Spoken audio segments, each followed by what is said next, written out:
আন্তর্জাতিক ভূরাজনীতির অন্ধকার এবং রক্তক্ষয়ী জগতে আজ এমন এক চাঞ্চল্যকর এবং রোমহর্ষক ইন্টেলিজেন্স বা গোয়েন্দা তথ্য ফাঁস হয়েছে যা শুনলে হলিউডের যে কোনো স্পাই থ্রিলার সিনেমাকেও আপনার কাছে পানসে মনে হবে। ইউরোপের দেশ সুইজারল্যান্ডের আল্পস পর্বতের শান্ত এবং বরফে ঢাকা প্রকৃতির আড়ালে সম্প্রতি রচিত হতে যাচ্ছে এই শতাব্দীর অন্যতম ভয়ঙ্কর এবং ধ্বংসাত্মক এক গুপ্ত হত্যার ব্লুপ্রিন্ট। টার্গেট কোনো সাধারণ রাজনৈতিক ব্যক্তি ছিলেন না, টার্গেট ছিলেন একটি পারমাণবিক পরাশক্তি সম্পন্ন মুসলিম দেশের খোদ সেনাপ্রধান। আর গুপ্ত হত্যার নেপথ্যের মাস্টারমাইন্ড ছিল নিজেদের বিশ্বের সবচেয়ে দুর্ধর্ষ দাবি করা ইসরায়েলি গোয়েন্দা সংস্থা মোসাদ। কিন্তু অত্যন্ত আশ্চর্যের বিষয় হল দাবার বোর্ডে এবার শিকারে নিজেই চরমভাবে শিকারে পরিণত হয়েছে। মোসাদের এই টপ সিক্রেট ডেথ স্কোয়াডের ছক অত্যন্ত নিখুঁতভাবে ধরে ফেলে মোসাদকেই উল্টো চরম এবং মরণঘাতী এক আলটিমেটাম ছুড়ে দিয়েছে পাকিস্তানের গোয়েন্দা সংস্থা আইএসআই। আর পারমাণবিক শক্তিধর পাকিস্তানের একটিমাত্র প্রচ্ছন্ন হুঙ্কারে আক্ষরিক অর্থেই তেল আবিবের কর্তাদের শির দ্বারা দিয়ে ভয়ের শীতল স্রোত বয়ে গেছে। মোসাদ তাদের ইতিহাসে প্রথমবারের মতো আক্ষরিক অর্থে লেজ কুটিয়ে মিশন বাতিল করে পালাতে বাধ্য হয়েছে। পুরো বিশ্ব আজ চরম বিস্ময় এবং আতঙ্কের সাথে এই গোয়েন্দা যুদ্ধের ব্যবচ্ছেদ করছে। কিন্তু আন্তর্জাতিক রাজনীতির এই গভীর সমীকরণে মূলত তিনটি সবচেয়ে বড় এবং রুদ্ধশ্বাস প্রশ্ন সামনে এসে দাঁড়িয়েছে। প্রথমত, সুইজারল্যান্ডে চলমান আমেরিকা এবং ইরানের অত্যন্ত গোপনীয় শান্তি আলোচনার মাঝে কেন হঠাৎ করে পাকিস্তানের সেনা প্রধান জেনারেল আসিম মুনির মোসাদের ১ নম্বর টার্গেটে পরিণত হলেন? দ্বিতীয়ত, বিশ্বের অন্যতম সুরক্ষিত দেশ সুইজারল্যান্ডের মাটিতে মোসাদ যখন তাদের হিট স্কোয়াড প্রস্তুত করে ফেলেছিল, তখন কিভাবে পাকিস্তানের গোয়েন্দারা 0 আওয়ারের আগেই এত নিখুঁতভাবে সেই ছক ধরে ফেলল? এবং তৃতীয় এবং সবচেয়ে বড় প্রশ্ন, ইসরায়েলকে ঠিক কী এমন কড়া এবং ধ্বংসাত্মক হুঙ্কার দেওয়া হয়েছিল যার কারণে মোসাদের ডিরেক্টরদের কলেজা শুকিয়ে যায় এবং তারা রাতারাতি মিশন ভেস্তে দিয়ে পালাতে বাধ্য হয়?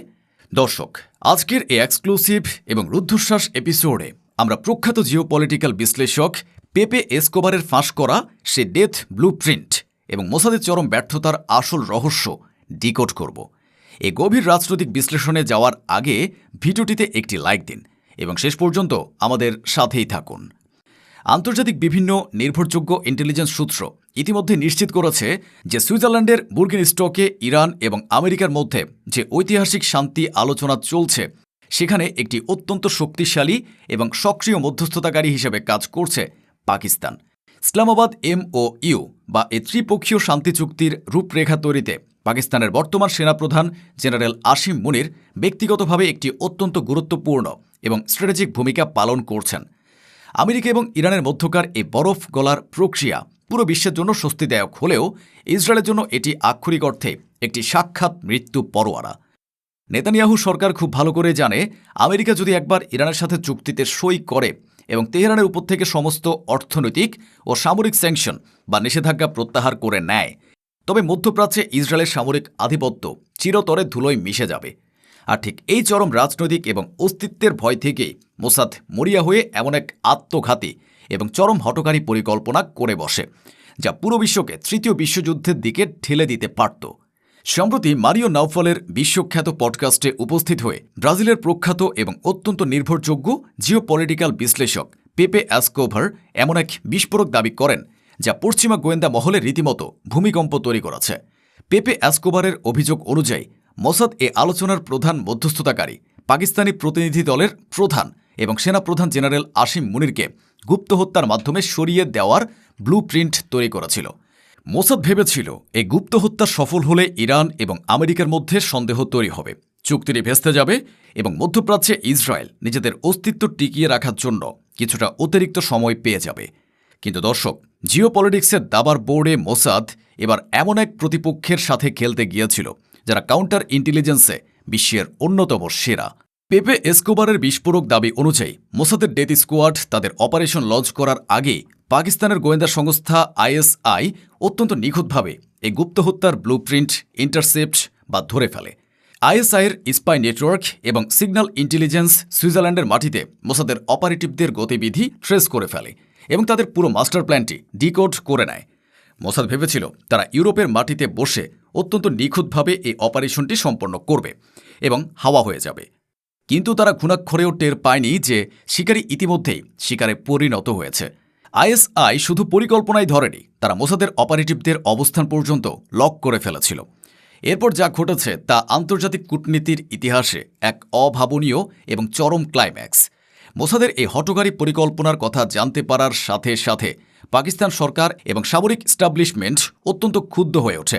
পাকিস্তান কেন জাতিসংঘে যায়নি, কেন আনুষ্ঠানিক কূটনৈতিক নরম বিবৃতিও দেয়নি, বরং ব্যাক চ্যানেলে বা অত্যন্ত গোপনে ইন্টেলিজেন্স চ্যানেলের মাধ্যমে ইসলামাবাদ থেকে সরাসরি তেল আবিবের মোসাদ সদর দপ্তরে এবং ইসরায়েলি শীর্ষ নেতৃত্বের কাছে একটি চরম, সরাসরি এবং রক্তহিম করা আল্টিমেটাম বা হুঁশিয়ারি পাঠানো হয়েছে। পাকিস্তানের পক্ষ থেকে দেওয়া সেই হুঁশিয়ারি ভাষাটি ছিল আক্ষরিক অর্থে ইসরায়েলের জন্য একটি পারমাণবিক মৃত্যু দলিল। পেপে এসকোবার এবং ইন্টেলিজেন্স সূত্রের দাবি অনুযায়ী পাকিস্তান ইসরায়েলকে অত্যন্ত স্পষ্ট এবং শীতল কণ্ঠে জানিয়ে দেয়, যদি আপনারা আমাদের সেনাপ্রধান বা প্রতিনিধি দলের একটি চুলো স্পর্শ করার দুঃসাহস দেখান, তবে আমরা আক্ষরিক অর্থেই আপনাদের মানচিত্র থেকে চিরতরে মুছে ফেলব। একটু কল্পনা করুন দর্শক, একটি পারমাণবিক শক্তিধর মুসলিম রাষ্ট্র যখন সরাসরি মানচিত্র থেকে মুছে ফেলার হুঙ্কার দেয়, তখন তার অর্থ কী দাঁড়ায়? তেল আবিবের কর্তারা খুব ভালো করে জানেন পাকিস্তানের হাতে শাহিন এবং গৌরী সিরিজের যে পারমাণবিক মিসাইল রয়েছে তা কয়েক মিনিটের মধ্যে তেল আবিব এবং জেরুজালেমকে একটি কাঁচের সমতলে পরিণত করতে পারে। পাকিস্তানের এই একটি মাত্র কড়া এবং ধ্বংসাত্মক হুঁশিয়ারি পাওয়ার পর নেতানিয়াহুর মন্ত্রিসভা এবং মোসাদের ডিরেক্টরদের কলিজা আক্ষরিক অর্থে শুকিয়ে যায়।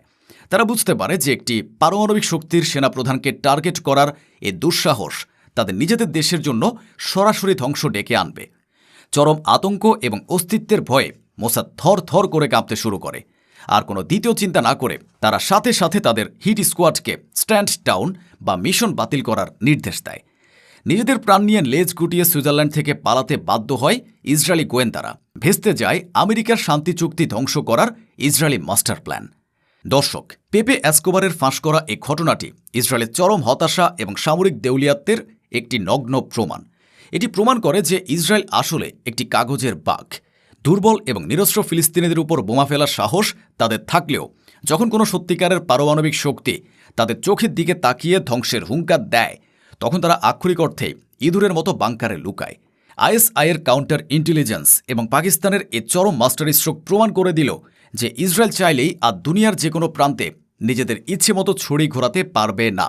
আজকের এই রুদ্ধশ্বাস বিশ্লেষণ শেষে আপনাদের কাছে আমার একটি প্রশ্ন: মোসাদের এই চরম ব্যর্থতা এবং পাকিস্তানের এই পারমাণবিক হুঙ্কার কি প্রমাণ করে না যে ইসরায়েলের গোয়েন্দা আধিপত্যের মিথ বা কল্পকাহিনী আজ চিরতরে ধ্বংস হয়ে গেছে?